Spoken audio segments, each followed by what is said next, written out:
Assalamualaikum warahmatullahi wabarakatuh. Yang saya hormati Pegawai Ditpora Provinsi Gorontalo, para kepala sekolah, para pengawas, para guru-guru SMA, SMK, SLB seprovinsi Gorontalo. Nah, hari ini kita akan membahas budaya malu ya. Kalau yang lalu kita sudah membahas budaya kerja. Nah, hari ini kita membahas budaya malu ini. Nah, budaya malu ini berkaitan dengan budaya kerja kita C23AS TDK 2 Ju. Dia merupakan di karakter ke-6 ya, yaitu budaya malu itu berkaitan dengan kerja ikhlas ya. Jadi tetapi kerja ikhlas dalam hal yang lawannya, jadi yang negatif. Nah, budaya malu ini harus dimiliki oleh setiap orang agar supaya menghindari hal-hal yang negatif untuk kita tidak laksanakan. Jadi budaya malu ini kalau di Jepang itu berakibat kalau para pejabat itu malu di dalam melakukan satu hal yang dia membuat dia malu, maka akibatnya dia akan harakiri atau bunuh diri ya. Nah, budaya malu ini sangat erat dalam kaitan dengan peningkatan kinerja kita. Jadi kita harus menghindari berbagai perbuatan yang negatif, yang kurang baik. Nah, agar supaya apa yang kita lakukan itu akan berhasil dengan baik. Nah, kita sekarang ini masalah pendidikan kita itu adalah raport mutu kita masih pada angka 4 dari angka yang tertinggi 7. Oleh karena itu ke depan ini harus kita terus tingkatkan. Demikian juga dengan lama mengikuti pendidikan dari siswa itu masih di angka 7,6, dan juga IPM kita masih dalam poin 76. Nah, oleh karena itu diharapkan dengan kita tidak melakukan hal-hal yang negatif, sehingga kita harapkan ke depan kinerja kita akan meningkat, kualitas pendidikan kita akan meningkat. Nah, budaya malu ini yang pertama adalah malu untuk datang terlambat. Nah, ini berkaitan tentu dengan disiplin yang kita sudah bahas di budaya kerja kita. Nah, orang yang berhasil sesuai penelitian yang sudah dilakukan itu biasanya orang yang tepat waktu. Jadi dia komitmen dan konsisten untuk melaksanakan apa yang dia sudah berkomitmen untuk itu. Nah, kemarin kita sudah bahas seperti orang-orang yang terkenal ya, seperti Rudy Hartono, kemudian juga pengusaha-pengusaha yang terkenal, Honda dan sebagainya. Nah, orang yang suka terlambat itu biasanya berkaitan dengan mindset, jadi pola pikirnya. Nah, oleh karena itu pola pikir ini harus dirubah. Upayakan dia harus masukkan dalam pikirannya bahwa dia akan selalu datang tidak terlambat, tepat waktu. Dan kebiasaan itu kalau sudah dilakukan dalam waktu 3 minggu itu akan menjadi budaya. Nah, sehingga masukkan di dalam pikiran untuk datang tepat waktu, sehingga semua perbuatan kita juga akan mengarah ke sana. Jadi kalau kita datang terlambat, maka akibatnya ini menjadi contoh buruk bagi para siswa kita dan juga di masyarakat ya. Nah, oleh karena itu kita harus malu untuk datang terlambat. karena akibatnya ini akan mempengaruhi tanggung jawab kita dalam melaksanakan tugas-tugas yang sudah dibebankan ke kita. Nah, ini budaya malu yang pertama. Kemudian budaya malu yang kedua adalah sering izin pada jam kerja. Nah, kita ketahui bahwa jam kerja kita PNS itu adalah 8 jam per hari. Jadi kalau masuk jam 7, maka kita harus pulang jam 15, jam 3 sore. Dan kita bekerja dalam satu minggu itu 37,5 jam per minggu. Nah, ini ini sudah dihitung dalam analisis beban kerja. Nah, sehingga apa yang kita akan kerjakan itu akan tercapai. Dan ini menjadi tanggung jawab kita untuk kita laksanakan yang sudah diberikan kepada kita itu. Nah, kemudian kalau kita sering izin pada jam bekerja, akibatnya juga ini kalau di guru-guru, maka capaian kurikulum itu tidak akan berhasil dicapai, atau kompetensi itu tidak semua tersampaikan. Jadi sering izin pada jam kerja ini kita malu ya, sering izin pada jam kerja karena otomatis akan mempengaruhi pada kinerja kita yang akan datang. Kemudian budaya malu yang ketiga itu pulang sebelum waktunya. Nah, jadi ini juga berkaitan dengan disiplin. Kita ketahui bahwa time is money. Time is money ya. Waktu adalah uang. Nah, oleh karena itu kita harus waktunya harus tepat ya. Waktunya harus sesuai dengan apa yang menjadi tanggung jawab kita itu. Misalnya di perlombaan, waktu itu sangat menentukan. Pelari 100 meter itu hanya berbeda sekian detik untuk dia jadi juara dunia.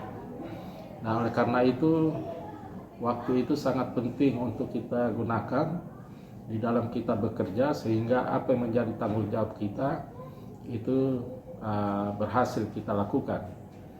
Dan ini juga berkaitan dengan budaya kerja kita, yaitu kinerja. Nah, kinerja kita tentu akan terpengaruh apabila kita pulang sebelum waktunya, karena waktu ini sudah diperhitungkan dengan tepat. Dan apabila kita cepat pulang, maka akibatnya kualitas dari apa yang kita kerjakan juga otomatis tidak sesuai yang menjadi tujuan kita. Budaya malu yang keempat itu adalah menerima gaji tapi tidak bekerja. Nah, kita ketahui dari hasil gaji kita ini kita akan berikan makanan, kemudian makanan ini akan menjadi darah daging kita ya, dan juga kita akan berikan ke anak-anak kita dan sebagainya. Nah, jadi ini akan berakibat, kalau menurut agama,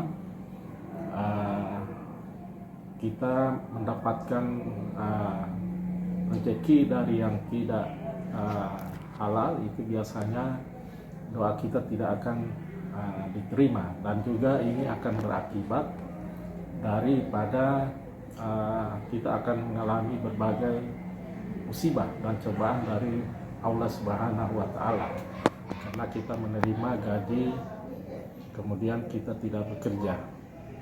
Nah, ini jadi budaya malu kita yang keempat ya, menerima gaji tetapi tidak bekerja.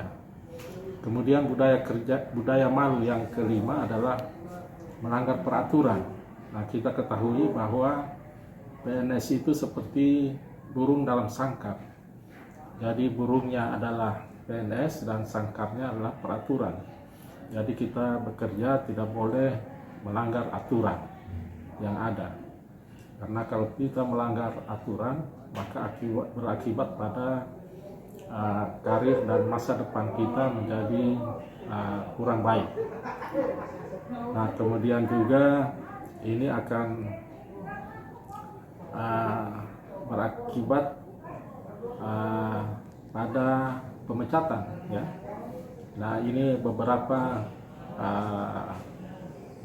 dalam waktu dekat ini kita juga akan melakukan tindakan kepada para pegawai yang melanggar aturan ini.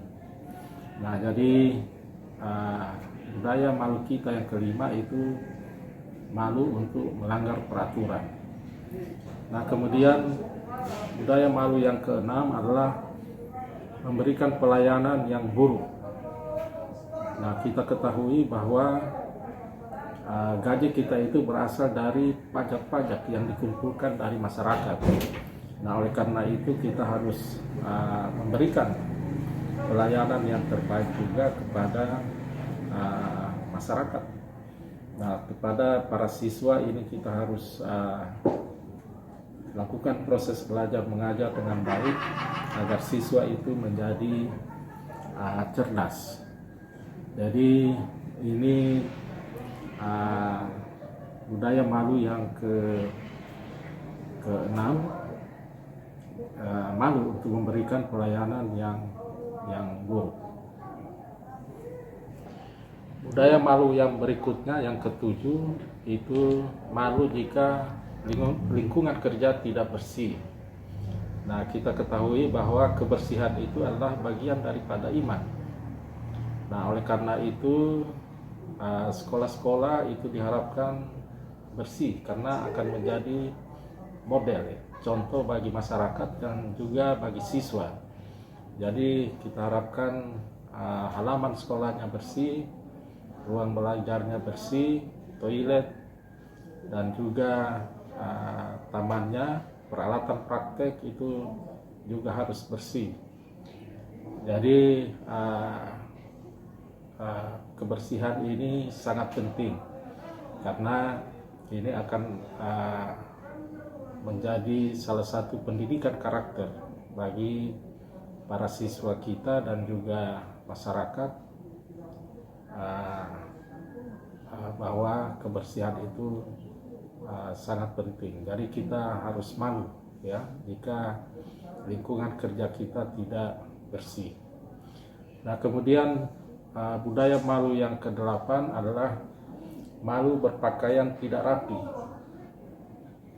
Kita ketahui bahwa pakaian ini merupakan identitas kita, ya. Antara OPD biasanya berbeda dan itu bisa membedakan dia dari OPD mana.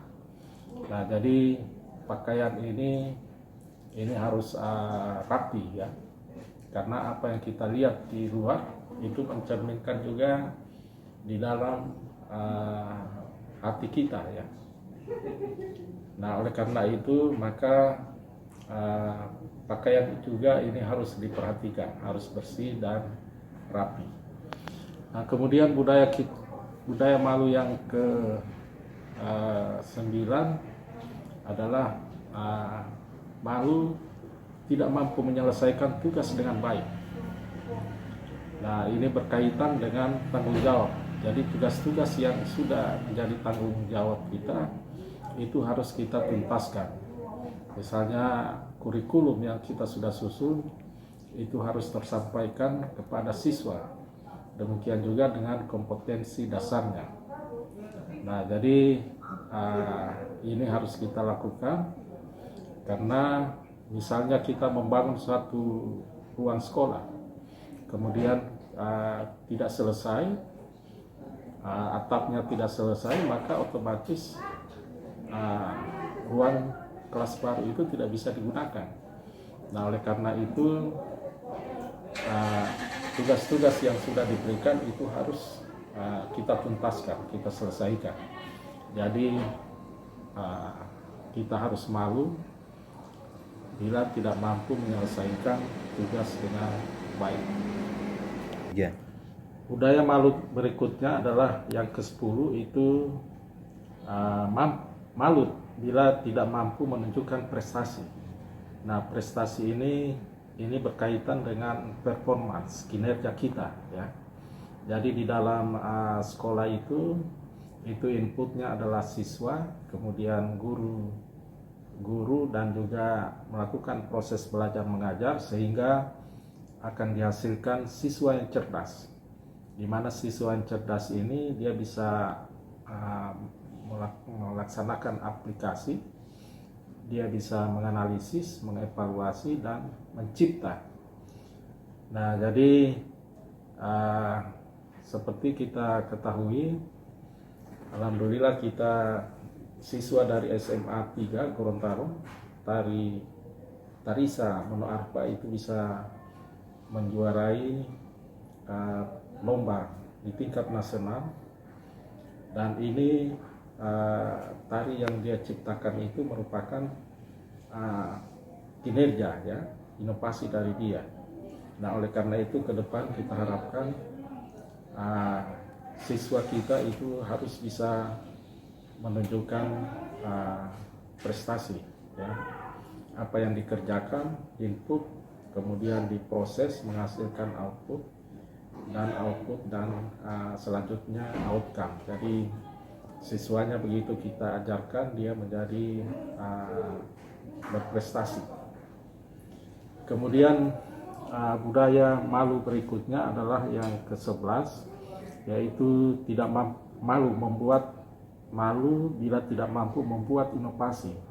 Nah, inovasi ini sangat penting dan berkaitan dengan budaya kerja kita, yaitu kerja cerdas. Nah, kita harus di dalam bekerja itu kita tidak boleh hanya melakukan rutin setiap hari. Nah, sehingga kita itu seperti mayat hidup ya. Raga kita hidup tapi secara kualitas dan kompetisi kita sudah mati. Nah, seperti kaset yang diputar, maka lagu-lagu itu yang berulang. Kemudian juga pengalaman kerjanya 5 tahun diulang selama 5 kali. Nah, karena dia hanya mengerjakan hal-hal yang rutin ya. Nah, oleh karena itu kita harus terus berinovasi. Kita harus berubah ya. Kita harus berubah, dan inovasi itu berkaitan dengan soal-soal level 2 dan level 3. Level 3 mencipta. Nah, jadi ini budaya malu kita yang ke-11, malu tidak mampu membuat inovasi.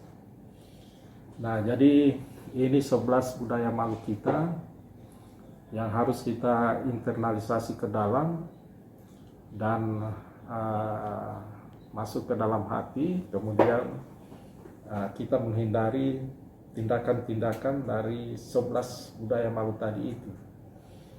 Nah, ini harus kita lakukan perubahan, dan budaya malu ini menjadi alat kontrol kita agar kita tidak melakukan hal-hal yang melanggar hukum, aturan, dan norma-norma yang ada di masyarakat. Kemudian budaya malu ini juga perintah agama. Orang yang tidak punya malu itu biasanya dia tidak beriman. Jadi agama juga budaya malu, orang yang tidak malu itu juga menjadi perhatian oleh agama, karena ini berkaitan dengan keimanan seseorang. Nah, kita harapkan dengan kita malu, ada 11 malu yang kita harus hindari ini, maka ini akan berakibat ke depan. Kita harapkan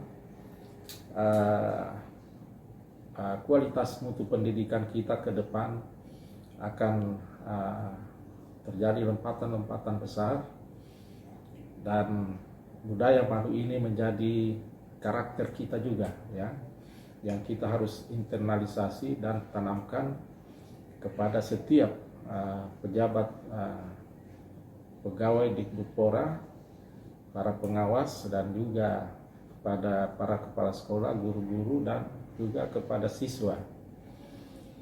Nah, kalau kita menghindari budaya malu ini, tidak melakukan hal-hal yang memalukan kita, maka kita akan terhindar dari masalah negatif itu, dan kita harus selalu bekerja ikhlas, selalu berpikir positif ke depan. Nah, sehingga pegawai yang profesional, unggul, dan berkualitas itu kita akan tercapai. Demikian, wabillahi taufik wal hidayah. Wassalamualaikum warahmatullahi wabarakatuh.